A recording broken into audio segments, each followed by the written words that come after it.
โอเคมาคลิปนี้เราจะมาสอนฟังก์ชันต่อไปเนาะของวงรุ่น1290นั่นก็คือฟังก์ชันจับเวลาถอยหลังเนาะหรือว่าเข้าดาวนั่นเองเขาก็มาเข้า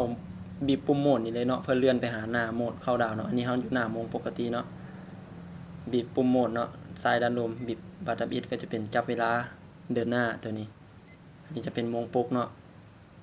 มีอีกบันหนึ่งคือตัวนี้เนาะจับเวลาถอยหลังก็คือเข้าดาวหรือว่าย่อมาด้วยตัวที่ MR เนาะค่าเริ่มต้นที่ไปจากโรงงานจากอันห้านเขาจะเป็นศูนย์ๆเนาะการจับเวลาถอยหลังมันก็เขาต้องมีเวลาที่เขาตั้งเนาะเพราะฉะนั้นเขาต้องได้ตั้งเวลาสมมุติว่าเขาสิจับเวลาถอยหลัง1นาทีจับเวลาถอยหลัง10วินาที5วิหรือว่าเป็นชั่วโมงได้เบิดเลยเนาะสำหรับรุ่นนี้เนาะสมมุติเขาจะ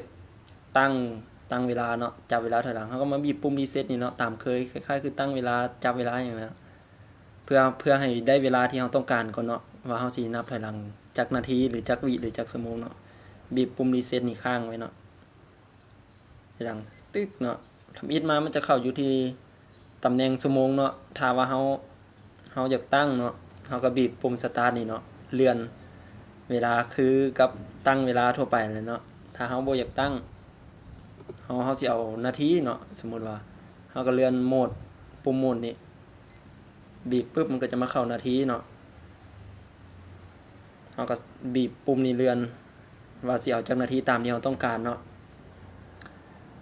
บีบอีกปุ่มโหมดอีกบันนึงจะมาเป็นวินาทีเนาะว่าเราสิเอาจากวินาทีเนาะอันเดี๋ยวคลิปนี้ค่อยจะมาทดสอบให้เบิ่งเลยสิตั้งเป็นวินาทีเนาะเอาประมาณ5วิซะเนาะเนี่ยใส่ปุ่มสตาร์ทนี่เนาะบีบเอาเวลาที่เราต้องการ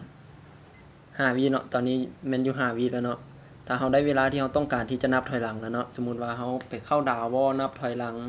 ลินกีฬาอีหยังเรานับถอยหลังแล้วนะว่าเราสิเอาจักนาทีจักวิก็แล้วแต่เราต้องการเนาะหรือว่าเป็นชั่วโมงก็แล้วแต่เราเนาะอันนี้ค่อยสิสาธิตให้เบิ่งคือค่อยใส่5วินาทีเนาะถ้าเราโอเคแล้วเนาะได้เวลาที่เราต้องการเราก็บีบปุ่มรีเซ็ตนี่เนาะคือเก่าเลยเนาะคือการตั้งค่าโมงทั่วไปมีบัดเดียวเนาะเพื่อให้มันออกปึ๊บเนาะตอนนี้ตัวหนังสือจะบ่กระพริบแล้วเวลาที่เราตั้งไว้มัน5วิเนาะเมื่อเราอยากใช้งานมันเนาะก็คือบีบปุ่มสตาร์ทเลยเนาะบัดนี้บีบปุ่มสตาร์ทปึ๊บมันก็จะแล่นเนาะเวลาลองเลยเนาะ1 2 3บีบเลยตึ๊บเนาะปึ๊บเนาะเวลาก็จะเริ่มนับถอยหลังเนาะใน2 1 0ปึ๊บฮอตเวลาปึ๊บมันก็จะดังแบบนี้เนาะแจ้งเตือนนะว่าถึงเวลาแล้วเมื่อกี้ก็ตั้ง5วิเนาะนับ5 4 3 2 1 0ก็จะดังเมื่อมันดังแบบนี้บีบปุ่มไหนก็ได้เนาะมันก็จะหยุดและเวลามันก็จะอยู่5วิเลยเนาะถ้าเราอยากตั้งเวลาใหม่อีกเนาะเขาก็แบบเก่าเนาะก็บีบข้างเมียนปุ่มรีเซ็ตข้างเมียนเราก็ไปตั้งตำแหน่งชั่วโมงตำแหน่งนาทีตำแหน่งวิใส่ปุ่มสตาร์ทเป็นตัวเลื่อนก็แล้วแต่เนาะมันจะจักวิถ้าโอเคแล้วก็บีบปุ่มรีเซ็ตออกมาบาทนึงแล้วก็มีแต่บีบปุ่มสตาร์ทเพื่อให้มันเริ่มนับถอยหลังเวลามันก็จะเดินแบบประมาณนี้เนาะฮอตเวลา00ปึ๊บ